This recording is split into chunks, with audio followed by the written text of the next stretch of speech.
¿Por qué el libro del Génesis, que la palabra Génesis en el hebreo viene de Genao, que significa en el hebreo Berishit, con B de burro, Berishit en el hebreo, y significa origen u orígenes? Entonces, el Génesis es el libro de los orígenes. No vamos en esta serie a predicar de todo el libro del Génesis. Esta serie ya la compartí hace algunos años. Si no la tienen, la pueden pedir. Tenemos casi todo el libro del Génesis, versículo por versículo. Esta serie se va a enfocar simplemente en los primeros 2 capítulos del Génesis. O sea, vamos a entrar con microscopio, vamos a entrar con lupa, vamos a ver que antes de que Dios creara el mundo, la tierra como la tenemos nosotros, antes de nosotros existía otro mundo, que es el mundo de los ángeles. Y vamos a ver que este mundo de los ángeles tenía como planeta este planeta en el cual tú y yo estamos, el planeta Tierra. Y vamos a ver cómo Dios comenzó a formar todo, y vamos a ver la profundidad que existe nada más en los primeros 2 versículos del Génesis. Ahí nos podemos detener casi un mes para que podamos nosotros entender la profundidad de la mente de Dios. Entonces vamos a estudiar claramente la eternidad de Dios. Cuando hablamos de la eternidad, pues la mayor parte de los cristianos no sabemos qué significa eternidad. Creemos que es un punto de una línea recta que sale y continúa eternamente. Sin embargo, esto es una medida de nosotros, esto no es la eternidad. O cuando decimos por los siglos de los siglos o secula seculorum, creemos que ya nos vamos a seguir extendiendo por todo el tiempo. Vamos a descubrir otras cosas diferentes que Dios hizo y creó, y vamos a ver también las 3 palabras en el hebreo que son importantísimas para poder entender qué cosa Dios creó de la nada, que es la palabra bara, qué cosa Dios creó para formar, que es yatzar, y qué cosa es darle forma a algo, que es la palabra asa, así como suena, bara, yatzar con Y y asa. Si nosotros no conocemos estas 3 palabras, entonces no vamos a entender, por ejemplo, por qué hasta el 4.º día Dios creó los cielos y la tierra. Y cuando alguien me dice eso, yo les digo, ¿en dónde dice eso? Porque en mi Biblia no lo dice. ¿Cómo no, hermano? Léale ahí, Génesis 1.14, dijo luego Dios. ¿Qué cosa dice? No dice Dios creó, dijo luego Dios, haya lumbreras. Y esta palabra haya es la misma palabra hebrea, haya, que significa hacer o que se ponga algo en movimiento. Entonces, el sol y la luna ya existían. Dios no los creó en el primer día de la creación de nosotros, sino que en el mundo anterior de nosotros, el sol y la luna ya existían. Y el universo sufrió una especie de congelamiento para que cuando Dios volvió a recrear todo y a colocarlo en nosotros, Dios puso en movimiento lo que ya existía. Entonces, todas estas cosas escondidas y todas estas cosas maravillosas de la Biblia las vamos a ir, por favor, estudiando, analizando, investigando con lupa, con microscopio, porque es ya tiempo que la iglesia de Dios pueda salir de la leche y ya podamos comenzar a comer algo mucho más sólido, que es la palabra de Dios. Ahora bien, para esto es muy importante que recordemos algo. Necesitamos aprender a pensar. Todos se quedan ahorita así. ¿Qué querrá decir con que yo necesito pensar? ¿Que acaso soy un mono o un simio? ¿No pienso o no razono? Bueno, cuando estoy diciendo necesitamos aprender a pensar, el pensamiento dentro de la filosofía griega o dentro de Sócrates, Platón, Demóstenes, etcétera, etcétera, significa no solamente pensar en algo, sino meditarlo, comerlo, asimilarlo hasta que tú lo entiendas. Y esta es la palabra que se usó en el hebreo, meditar. Salmo número 1. De día y de noche medita en este libro de la ley. Dios le dice a Josué, Josué 1, 8 y 9, Josué medita día y noche. O sea, medita es la palabra que se usa para las vacas. Cuando una vaca come, tiene varios estómagos. ¿Sabían ustedes eso de las vacas? Entonces la vaca come la paja o la hierba y hace esto. Y le da, y le da, y le da, y le da. Y después de 10 o 15 veces la pasa a los intestinos. Eso es la palabra meditar.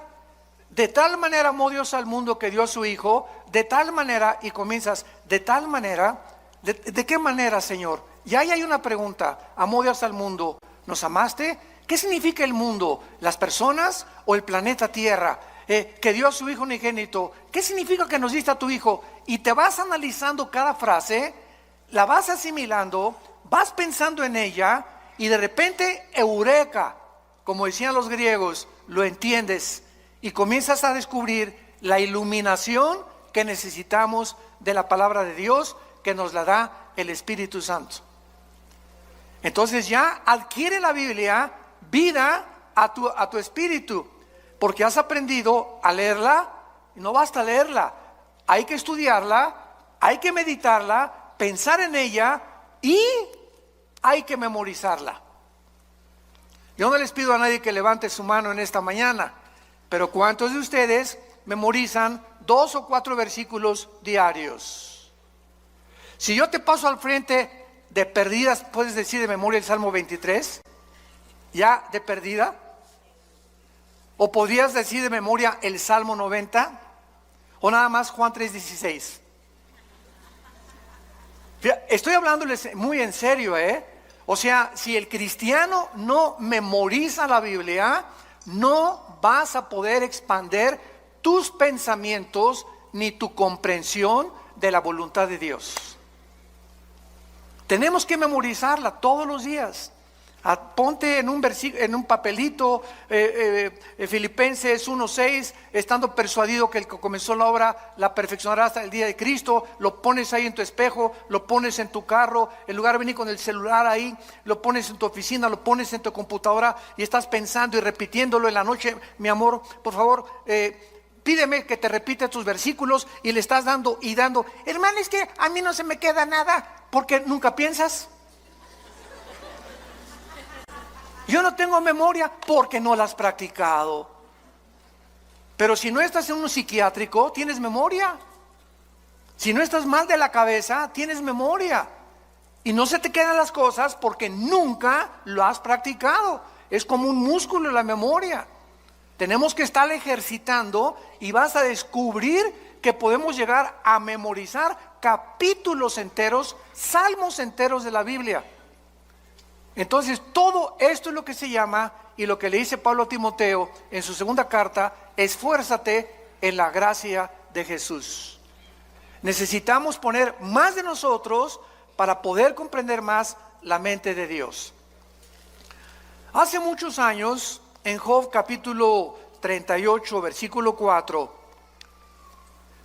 Dios le hizo esta pregunta a Job. Ahora bien, si a la iglesia ni la Biblia traes, pues ya no queda más cosa, ¿verdad?, más que llorar. Porque ya venía a la iglesia sin la Biblia, pues ya entonces ya no hay manera de poder explicar nada. Job 38:4. Dios le hizo esta pregunta a Job hace muchos años. ¿Dónde estabas tú cuando yo fundaba la tierra? Házmelo saber si tienes inteligencia. En otras palabras, esta pregunta nadie la ha podido contestar. En el afán de poder nosotros, los seres humanos, tratar de descubrir el origen del universo, o cómo el hombre fue puesto por primera vez, qué fue primero, el hombre o la mujer, fue realmente una primer pareja la que comenzó en el planeta Tierra. Y además, ¿hacia dónde se dirige el universo y nuestra vida, en este afán de descubrir las cosas, ¿qué hemos hecho? Muy bien, hemos utilizado dos medios. La ciencia, la palabra ciencia significa conocimiento humano, cuando es la ciencia secular. Entonces, a través de la ciencia, los científicos han inventado, han hipotetizado, han especulado, han filosofado, tratando de cómo comenzó todo e inventaron una teoría. Por eso se llama teoría. ¿Cuál es esta teoría? Se le llama el Big Bang o la gran explosión. El universo, dicen los científicos, que no tiene nada de ciencia en esto, porque no es científico, porque para que sea científico tiene que ser demostrado. Entonces, como no se puede demostrar por medios naturales ni en un tubo de ensayo cómo comenzó el universo, los científicos dicen que fue una explosión y que de esa explosión se formaron los planetas, etcétera, etcétera. Pero sin embargo, en el siglo XX, cuando comenzaron a profundizar en la primera y la segunda ley de la termodinámica, ¿qué dice la primera y la segunda ley de la termodinámica en la física? Que nada se crea ni se destruye y que todo está sufriendo un deterioro, una descomposición, todo se echa a perder. El carro le tienes que cambiar el aceite, tenemos que pintar los edificios, yo tengo que estar tomando vitaminas, haciendo ejercicio, nuestro cuerpo celularmente está muriendo, el universo entero está sufriendo un desgaste. El Sol pierde millones de toneladas masa cada segundo. Las galaxias se están cada vez expandiendo y alejándose más y más y más unas de otras. Esto es lo que establece inexorablemente la primera y la segunda ley de la termodinámica. Muy bien, estas leyes están declarando que es imposible que el universo haya comenzado con una explosión. ¿Por qué? Porque al decir que sí, el universo comenzó con una explosión y de la explosión surgió la materia, el tiempo y el espacio, estamos contradiciendo las mismas leyes de la física. Señores físicos y astrofísicos que nos acompañan y que nos escuchan a través de las redes sociales, ¿cómo puedes tú ser físico y astrofísico y contradecir, enseñarles a tus alumnos, venimos de una explosión y venimos de la nada, todo fue un accidente, y contradecir las leyes que te han enseñado, que son la base de la misma física? Entonces, nada se crea del desorden al orden. Todo es al contrario. Si yo tengo una enciclopedia y recorto en pedacitos todas las hojas de la enciclopedia y las pongo debajo de un ventilador, ¿cuántos millones de años tomaría para que se pusieran de la A a la Z en orden? Yo les contesto, 10 a la 12ª potencia. Infinito, nunca se haría tal cosa. ¿Cuánto tardaría para poner a 3 changos en un piano para que sacaran la 9ª sinfonía de Beethoven? Nunca jamás podría ser eso, una certeza se podría alcanzar, nunca jamás. Entonces es imposible, y al mismo tiempo, si llegamos a la conclusión, todo surgió de una explosión. Muy bien, maestro, le voy a seguir la corriente a lo que usted me está enseñando. Usted me enseña que la materia surgió de la nada. Ahora, ¿la nada produce algo? La nada no produce nada. Y si comenzó con una explosión, ¿quién la produjo la explosión? Tuvo que haber un acelerador que haya producido eso. Pero si no había nada antes de la explosión, ¿qué la produjo? Y seguimos esta línea filosófica y acabamos con la pregunta de los 64,000 pesos. ¿Y el pensamiento quién lo produjo? Virgen de María y José. ¿La materia produce el pensamiento? La materia produce pensamiento. Un pedazo de roca, un pedazo de materia produce el pensamiento y la conciencia humana. Entonces, ¿se dan cuenta que estamos pensando? Es a lo que me refería. Cuando comenzamos a aprender a pensar y a seguir la lógica elemental, que es la línea que se tiene que usar para poder llegar a una verdad, necesitamos aprender a pensar. y no aceptar simplemente, pues venimos de chita, el universo fue hecho de una explosión, y en las universidades y en los museos se sigue enseñando esto, y la gente nunca se para a pensar si es verdad lo que te enseñaron. Otro ejemplo, todos nosotros venimos de la religión popular, de aquí en México. Mis padres, ¿verdad?, eran sumamente religiosos. Mi hermano Alejandro y yo, que él me guió a Cristo a mí hace 43 años, éramos así de misa de las 6 de la mañana, muy religiosos. Y mi padre era una persona bastante culta, ¿verdad?, era ingeniero civil, y era una persona que le gustaba mucho la filosofía también. Y un día me dijo esto: Armando, me voy a poner a pensar algo. ¿Es posible que nosotros los oremos y nos inclinemos ante las estatuas? Una vez me dijo papá, inclinarse ante una estatua, oye, hey, ¿me oyes? No, no oye. ¿Ve? Tampoco ve. ¿Se mueve? Tampoco. ¿Ante quién estoy adorando? Y me puse a pensar, porque mi papá me puso esa pregunta, diciéndome que realmente él no creía tampoco en lo que la religión le había enseñado. Ahora, ¿es posible que lo que nos enseñaron contradiga la Biblia? Cuando la Biblia dice que somos santos ya delante de Dios. ¿Y por qué las personas que pertenecen a estas religiones, síganme con mucho cuidado, no se ponen a pensar que lo que están aceptando es completamente cuestionable y es ilógico y no puede ser? Porque no queremos pensar. Y tenemos ya que llegar a un momento en que tenemos una capacidad impresionante aquí adentro, todos. No es de que naciste inteligente y que otros nacieron brutos. No, todos nacimos con un cerebro y todos tenemos la libertad de poder expandir lo que tenemos aquí, así, o así, o así, o cuando te mueras, como chinche, así te mueres. Con lo único que supiste, nunca quisiste pensar, todo lo aceptaste de una forma deliberada y nunca quisiste obedecer a Dios, de meditar y leer la palabra de Dios. ¿Dónde estabas tú cuando yo fundaba el universo? Entonces el ser humano ha buscado la ciencia jamás, escúchalo, nunca, díselo a tu maestro, podrá demostrar el origen del universo. Porque para que sea científico, ¿qué cosa? Tiene que ser repetitivo. Ahora muy bien, por eso son teorías. ¿De dónde venía el ser humano? De chita. ¿Realmente venimos de los animales?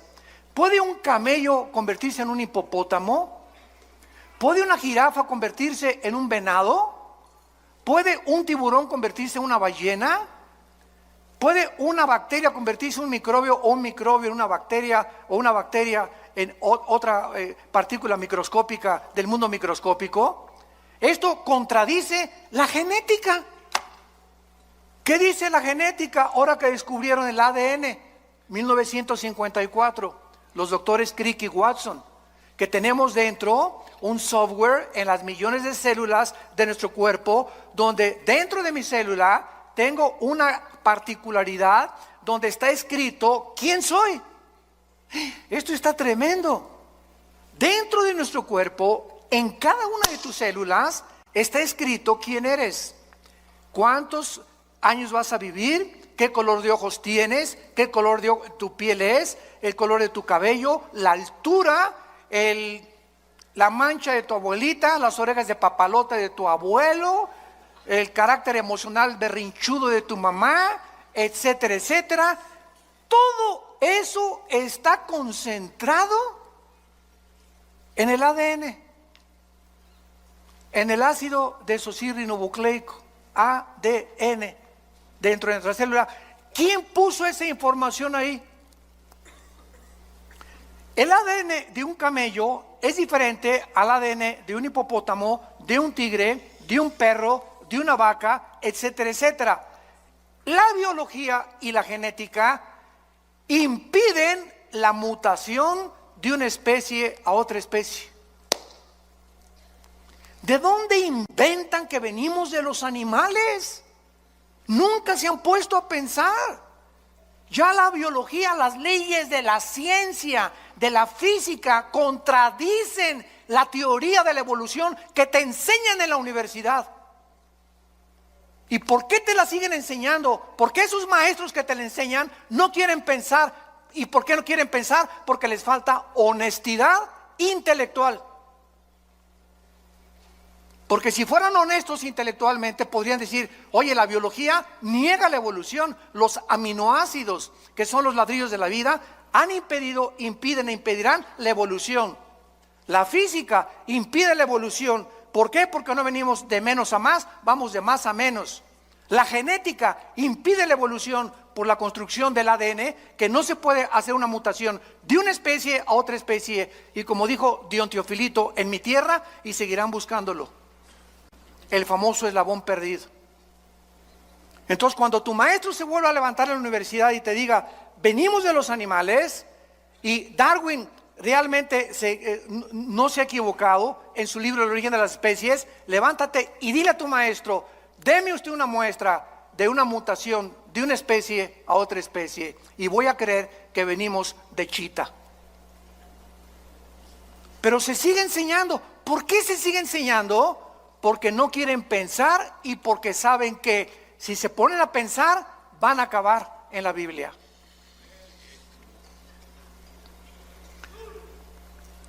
De todas las teorías que existen en el mundo, no hay más que lo que nos han enseñado en la escuela, que venimos de una evolución accidental, fortuita, que venimos de los animales, y la otra explicación de dónde venimos está en la Biblia. No está en el Corán, ni en los Vedas, ni en el Tripitaka de los Budas, ni Mahatma Gandhi, ni de Confucio, en ningún otro libro sagrado, ningún otro libro de los billones de literatura que existen nos dicen de dónde venimos y quiénes somos más que la Biblia. Ahora, ¿de veras dice eso la Biblia? Es lo que vamos a ver. Y no solamente lo dice, sino que lo comprueba. Y conforme el mundo pasa y la ciencia evoluciona, la ciencia dice, y la Biblia tenía razón. Durante siglos se preguntó por qué José no se metía con María para que naciera Jesús. Se aceptó y la iglesia romana dijo: es un dogma de fe. Tienes que creer que Jesús no se metió con María porque es un dogma de fe, sin dar ninguna explicación. Sin embargo, en 1954, lo compartimos en el desayuno ayer, se descubre el ADN y se descubre que el ser humano está dividido en dos: hombres y mujeres, macho camacho y las reinas de la casa. Más nos vale. Ok, ¿qué determina que tú hayas nacido hombre?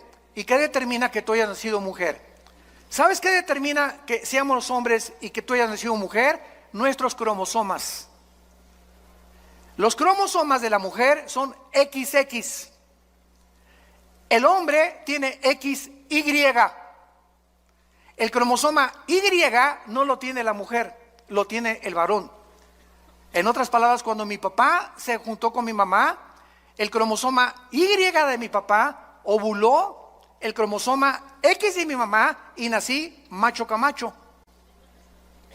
Y si tú eres mujer, cuando tu papá tuvo relaciones con tu mamá, el cromosoma X del varón ovuló el cromosoma X de tu mamá y naciste mujer. Y hemos llegado a un siglo, el siglo XXI, donde se está discutiendo el género, con la famosa biología del transgénero, y decirles que si un niño se quiere vestir de mujer, que lo dejen, y si una niña se quiere jugar a los soldados, que la dejen y que se vista de soldado, cuando la misma biología es la que determina. Cerremos ya la Biblia, la biología determina quiénes somos. Entonces, si tú hazte un examen de sangre y tienes la Y, eres hombre. Nadie te va a cambiar y es imposible que te cambien tu masculinidad. Así te hizo Dios, así acéptalo. Y si tienes los dos X, eres mujer. Y nadie se atreva a cambiar tu feminidad con la cual Dios te creó como mujer.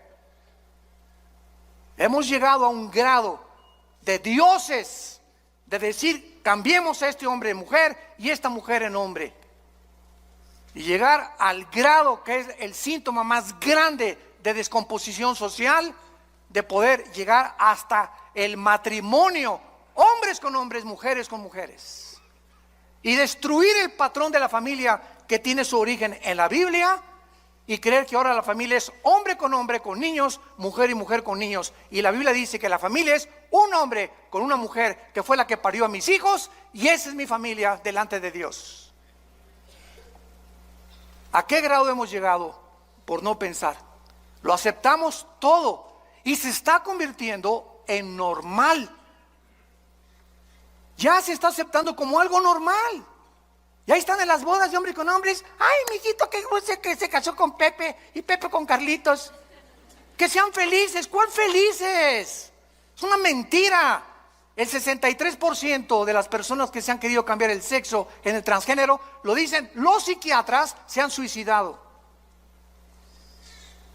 Cuando una persona pierde su identidad, lucha con demonios que tratan de robarte tu identidad y confundirte, y vienen las depresiones, vienen las luchas angustiosas de las emociones y los sentimientos, porque el diablo te está atormentando. Tienes que ser libre en el nombre de Jesús y aceptar como Dios te hizo.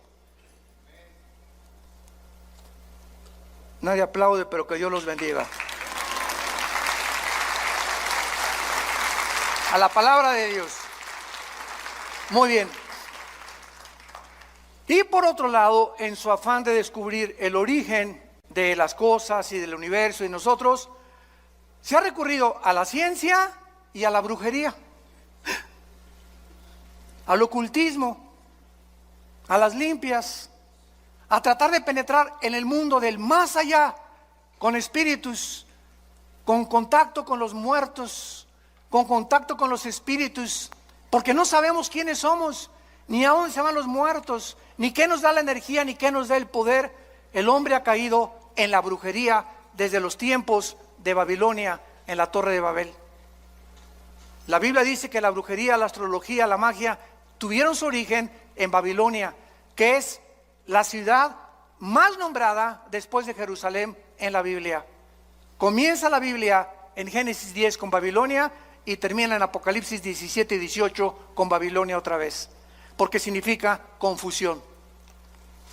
El hombre sin Dios está confundido y por eso hemos tomado caminos que la evolución, que la brujería, que el ocultismo, que voy a cargarme de energía en las pirámides de Teotihuacán, voy a consultar a los muertos con los mediums que me hagan limpias.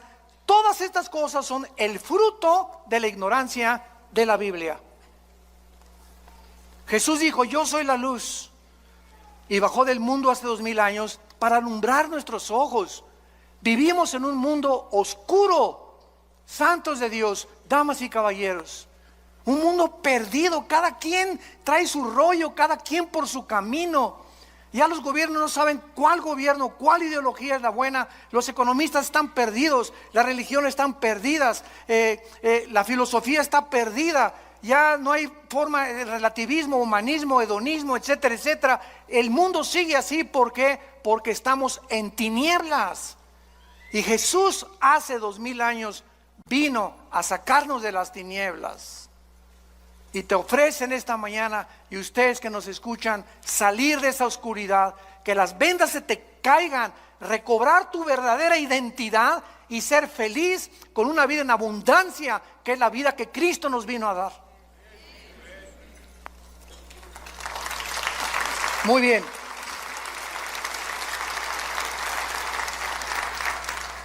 Ahora veamos nosotros, por ejemplo, en el libro de Tito, en la Biblia, que desde el principio Dios hizo una promesa desde que Él creó a entidades espirituales que no todos se llaman ángeles. Vamos a comenzar a aclarar términos.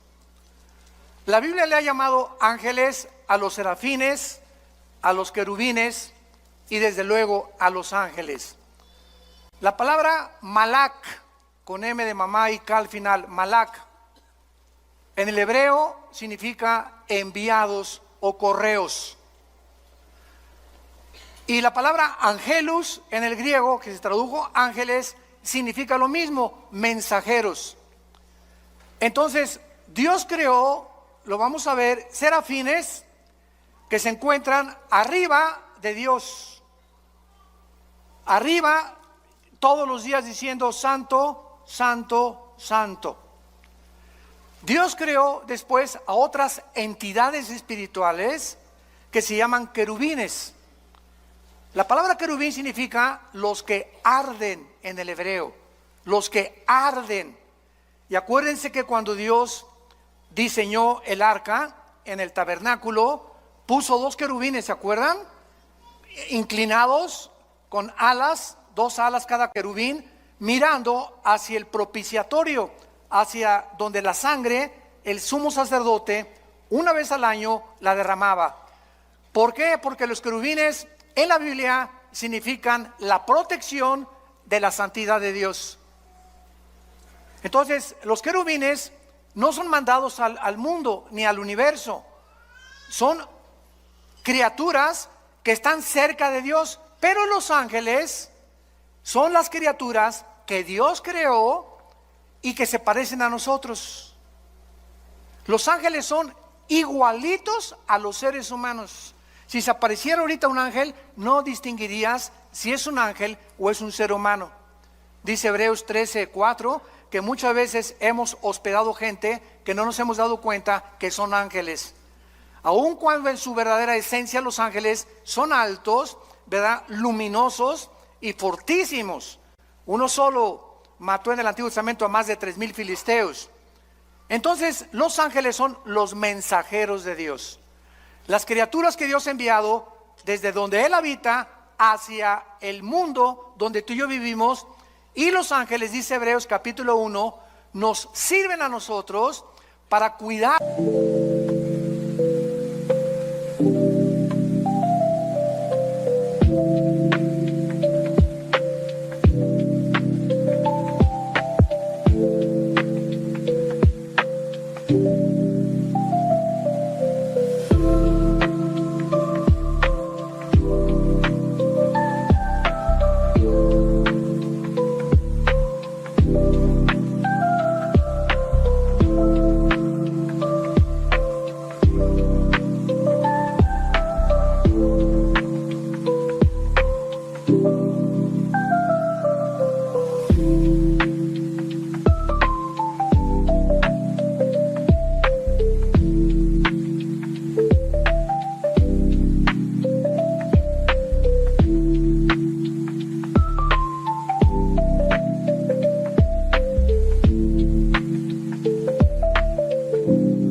Salmo 30 y 90 también, a sus ángeles mandará ante ti que tu pie no tropiece en piedra, y son luminares que nos guardan y nos han guardado muchas veces de muchos accidentes y de muchas cosas que nos pudieron haber sucedido de no haber sido por su intervención invisible. Entonces, esto es muy importante entenderlo. Los querubines no son ángeles, los serafines no son ángeles, los ángeles son los mensajeros, los que han venido al mundo a cuidarnos y a observarnos las 24 horas. En Tito capítulo 1, versículo 1 y 2, vean ustedes que antes de que Dios creara a los ángeles, querubines y serafines, antes de cualquier cosa, dice así: Pablo, siervo de Dios y apóstol de Jesucristo, conforme a la fe de los escogidos de Dios y el conocimiento de la verdad que es según la piedad. Escucha, en la esperanza de la vida eterna, la cual Dios, que no miente, prometió desde antes de ¿cuándo? Antes de que nada fuera creado. Dios prometió que a las criaturas que Él iba a crear fueran eternas. Y todas las criaturas que Dios ha creado somos eternas. tanto los ángeles caídos que van a ser condenados serán condenados, nosotros viviremos eternamente. Entonces es lo que se llama la vida eterna, que es la vida con Dios. Dios diseñó, planeó que todo lo que existiera fuera eterno porque Él es eterno. Entonces Dios le plació en su sabiduría crear la eternidad para que nosotros pudiéramos vivir en ella. Vean por ejemplo en Isaías capítulo 57 lo que la Biblia dice acerca de la personalidad y de la esencia de Dios. Isaías 57 versículo 15. Porque así dijo el alto y sublime, el que habita. ¿Dónde habita Dios? Ahorita explicamos qué es la eternidad. Ahí vamos a entrar ya. El que habita la eternidad y cuyo nombre es el Santo. Yo habito en la altura y la santidad, con el quebrantado y humilde de espíritu, para hacer vivir el espíritu de los humildes y vivificar el corazón de los quebrantados. Ahora sí, pongan mucha atención. Ya vamos a comenzar a aclarar muchas cosas. La eternidad, supongamos que está así, ¿verdad? En un espacio ilimitado, desde luego. Dios habita en la eternidad. La eternidad no hay tiempo. En la eternidad no hay pasado, no hay futuro. Cuando Jesús se revela a Moisés, Éxodo capítulo 3, le dice: yo soy el que soy. O sea, el que es, ¿verdad? Ahorita. Él es el Dios del presente.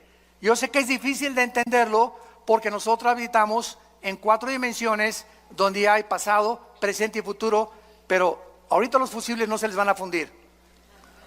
Entonces, la eternidad es donde Dios habita. Dios, entonces, cuando dice, en el principio Dios creó los cielos y la tierra, Dios creó abajo de la eternidad 3 cielos. El cielo donde Él habita, el cielo cósmico y el cielo atmosférico, segunda de Corintios capítulo 12, versículo del 1 al 3. Ahí Pablo menciona los 3 cielos. Entonces, estos 3 cielos no existían siempre, fueron creados abajo de la eternidad. Ahora, cuando Dios crea el tercer cielo, el segundo cielo y el tercer cielo, Dios crea unánimemente, junto con los 3 cielos, el tiempo, la materia y el espacio. Génesis 1:1. En el principio Dios creó. Cuando estamos hablando del principio, recuerden esto, no es el principio de nuestra creación. No es el principio de nuestra creación, porque es muy claro que los ángeles existían antes que nosotros, como lo vamos a ver. Fueron creados antes que nosotros. Entonces, cuando Dios dice, en el principio de Dios, ahí comenzó el tiempo, ahí comenzó la materia, ahí comenzó el espacio. Entonces, en este principio, síganme con mucho cuidado.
Ya estamos abajo de la eternidad. Comenzó el tiempo, el espacio y la materia. En este principio Dios creó los cielos y la tierra y los ángeles. Y cuando Jesús dice, en el principio era el verbo era con Dios y el verbo era Dios. Y primera de Juan 1 dice, lo que era desde el principio, lo que nuestras manos palparon y vieron tocante al verbo de vida, porque la vida fue manifestada. Juan 3 veces repite que este principio fue antes de nosotros. No es cuando nosotros fuimos creados. Nosotros fuimos creados después del principio, como lo vamos a ver en el versículo 2 del Génesis, que algo pasó en el principio, que Dios volvió a recrear la tierra, a crearnos a nosotros después de los ángeles, para ponernos arriba de los ángeles, gobernar a los ángeles, y la regamos. Y Satanás, Lucifer, volvió otra vez a ocupar el planeta Tierra y el universo, hasta que vino Jesús, le quitó el poder a Dios, Jesús a Lucifer, y el poder que tenía Lucifer nos los dio a nosotros los cristianos. Y mayor es el que está entre nosotros que el que está en el mundo. Entonces Lucifer sigue teniendo el poder que perdimos nosotros con la caída de Adán y Eva, los primeros padres, pero que se volvió a recobrar con la muerte de Cristo, y nos entrega a nosotros Dios el Espíritu Santo, porque recibirán poder. Hechos 1:8. Vean que si no ponemos en orden todo, no entendemos el Nuevo Testamento. Ese poder es ¿para qué? Para que el que tiene control de nuestro planeta y del universo no se acerque a nosotros, ni a nuestros hijos, ni a tu trabajo, ni a tus finanzas, porque mucho mayor es el que está aquí adentro que todos los millones de demonios que pueda haber en tu casa.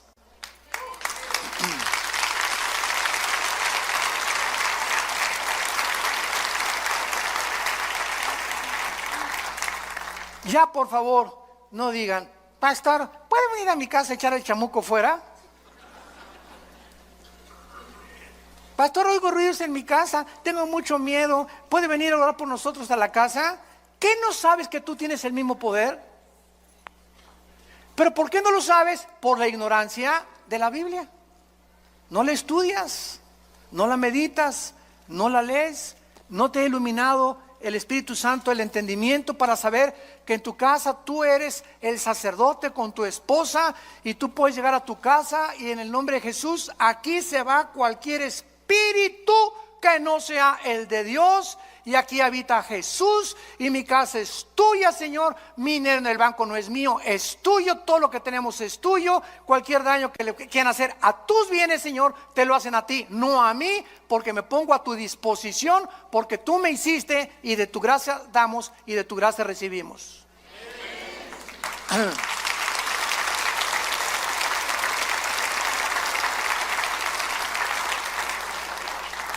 Dios pues diseña que nosotros entremos a la eternidad. Entonces cuando Jesús dice en Juan 17:3, esta es la vida eterna, Él define la eternidad. ¿Qué es la vida eterna? Jesús nos lo explicó: conocer a Dios. Esta es la vida eterna, que te conozcan. Dice que te convertiste. ¿Cuánto has conocido de Dios? ¿Cuánto sabes de su poder? ¿Cuánto sabes del propósito que tiene para tu vida? ¿Por qué vives con estrés todavía, con angustias, con desconfianza, con incredulidad? Ay, subió el peso y cayó el petróleo, hermano, ¿qué voy a hacer? Y si mi esposo se muere y no me da el seguro social, ¿qué voy a hacer? Entonces, ¿tu esperanza era tu esposo? ¿El petróleo? ¿El peso? Dios nos está viendo. Y dice primera de Pedro que somos sostenidos por la fe mediante el poder de Dios. Entonces, cuando tú crees, activas el poder de Dios. El momento que dices, Señor, gracias porque no dependo del dinero ni de mi esposo, ni del diputado, ni de mi amigo, ni del próximo gobierno, ni tampoco mi felicidad depende de si mi esposo me hace feliz, o mi esposa me hace feliz, o mis hijos me felices. Todo depende de ti, de mi relación contigo. Cuando Dios ve esa confianza, te llena de su poder. y tienes la capacidad de volverte más que vencedor. Porque sin fe es imposible agradar a Dios. ¿Me están siguiendo? Estamos pensando. Muy bien. Dice en Primera de Juan capítulo 2, y explicando también la eternidad, porque es importantísimo antes de pasar y profundizar más. Primera de Juan 2:25, y esta es la promesa que Él nos dio otra vez, la vida eterna. Cuando yo oigo que hay cristianos que dicen que la salvación se pierde, les digo, ¿ya pensaron lo que están diciendo? Es que hay 5 pasajes en el Nuevo Testamento que parece que se pierde la vida eterna. Parece contra 200 que te dicen que no se pierden. Y de esos pasajes que parece que se pierde la vida o que se pierde la salvación, son completamente mal interpretados. Lo han sacado fuera de contexto porque no los han estudiado a la luz de las demás partes de la Biblia. ¿Qué es la vida eterna o vida temporal? ¿Cuál es la diferencia?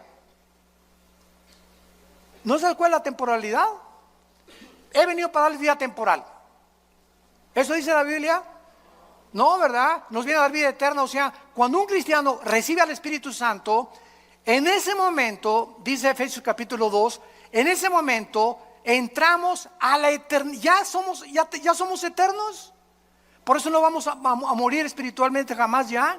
Vamos a morir físicamente, nos van a enterrar, pero vamos a seguir viviendo. Tu pariente que se murió la semana pasada, no digas que se murió, pasó a mejor vida. Él sigue viviendo, seguimos viviendo. Esta es la esperanza que Dios nos ha traído, que esta vida no lo es todo. Vamos a seguir viviendo. Y tú lo tienes que creer. Y cuando tú lo crees, no hay nada que te pueda detener, porque para nosotros es ganancia la muerte. Entonces, esta eternidad entra a nuestra vida cuando recibimos a Cristo como nuestro Señor y Salvador. Ya estamos sentados, dice Efesios 2, con Cristo. Ya somos más que vencedores, Efesios 1:3. Ya hemos sido bendecidos con toda bendición espiritual. ¿Qué significa esto? Que ya no le puedo decir a una persona, Dios te bendiga. No hay ninguna parte del Nuevo Testamento donde diga, Dios te bendiga. Porque dice la Biblia en Efesios 1:3 que ya hemos sido bendecidos. Entonces yo le digo, que la gracia y la paz sea contigo. Lean todas las cartas de los apóstoles y jamás dicen que Dios los bendiga.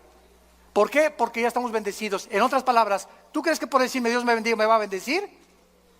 No, ¿verdad? Me va a bendecir si yo ando camino con Él, no porque tú me lo digas. Y menos una persona que no es cristiana, Dios te bendiga. Mentiras, nunca lo va a bendecir. Al contrario, mientras él no reciba a Cristo, su vida irá de maldición en maldición. De botella en botella, de droga en droga, de cine en cine, de teatro en teatro, buscando siempre y sin encontrar. Las bendiciones entran a nuestra vida cuando aceptamos a Cristo como nuestro Salvador. ¿Se dan cuenta cómo tenemos que ubicarnos en tantas cosas en la cristiandad? Y entender qué es lo que realmente Dios quiere decirnos a nosotros. Dice en 1 Juan capítulo 5, versículo 10, el que cree en el Hijo de Dios tiene el testimonio en sí mismo. El que no cree a Dios le ha hecho mentiroso, porque no ha creído en el testimonio que Dios ha dado acerca de su Hijo. Y este es el testimonio que Dios nos ha dado, vida temporal. ¿Eso dice? Vida eterna, para siempre. Nadie jamás nos las puede quitar. Nadie nos puede separar, ni pobreza, ni desnudez, ni demonios, ni ángeles, ni nada. ¿Y qué pasa si me quiero yo alejar de Dios? De la oreja te trae de regreso. Lee el capítulo entero de Hebreos capítulo 12. Dios al que ama y se le brincan las trancas, a esos chivitos que se le brincan las trancas, va y les rompe la pata para que regresen heridos al rebaño. Pero es preferible, dijo Cristo, que pierdas el brazo y pierdas las piernas y te quedes ciego o tengas una enfermedad, a que entres entero al infierno. Somos propiedad de Dios. Nadie nos puede arrebatar la vida eterna. Nadie.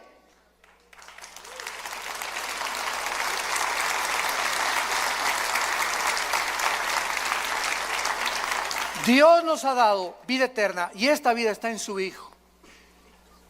El que tiene al Hijo tiene la vida. El que no tiene al Hijo no tiene la vida. En otras palabras, tú puedes tener una religión, ser católico, bautista, venir aquí a Vida Nueva, carismático, nazareno, mormón, no me importa la religión que tengas. Si tú tienes una religión y no tienes al Hijo, no tienes más que una religión, no tienes la vida eterna. Para tener la vida eterna necesitamos que Jesús entre a nuestra vida. Es un regalo que Dios nos da, que le abras tu corazón y que lo recibas como tu Señor y como tu Salvador. Porque Él es el Hijo de Dios, el poseedor de la vida eterna.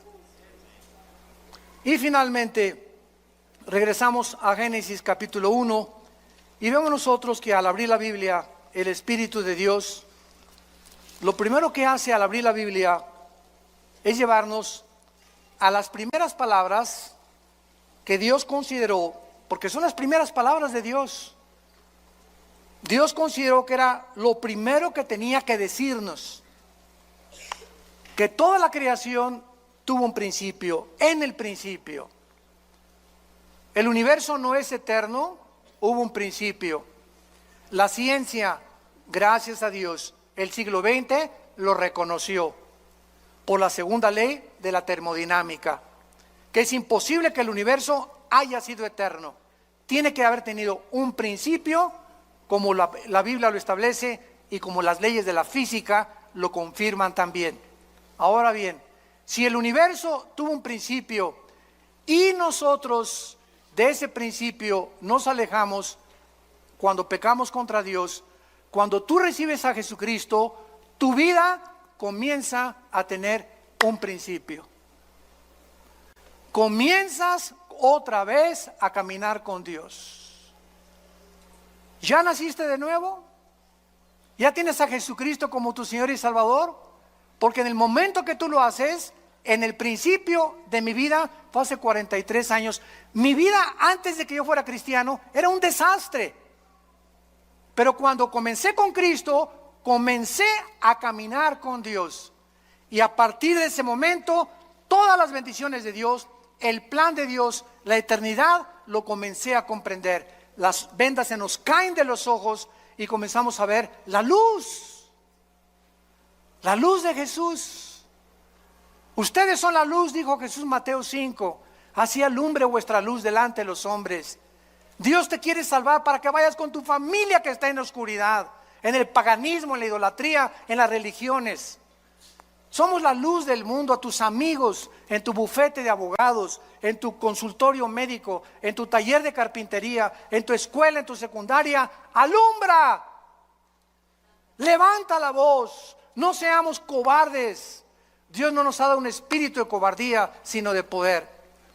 ¿Qué importa lo que el mundo diga de nosotros? Caminemos con la bandera de la verdad, de la santidad y de la justicia y alumbremos este mundo que sigue en tinieblas. Te damos gracias, Señor, por tu palabra. Gracias, Señor, por revelarnos las verdades del universo, de nuestro origen, de la importancia de entender y pensar claramente lo que tú nos has dejado como nuestra herencia. Gracias, Señor, porque eres tan maravilloso y tan grande y tan poderoso que queremos cada día conocerte más. Por lo cual pedimos que nuestro Dios y Padre de Jesucristo, el Padre de la gloria, les dé a cada uno de ustedes un espíritu de sabiduría, de revelación en el conocimiento de Jesús.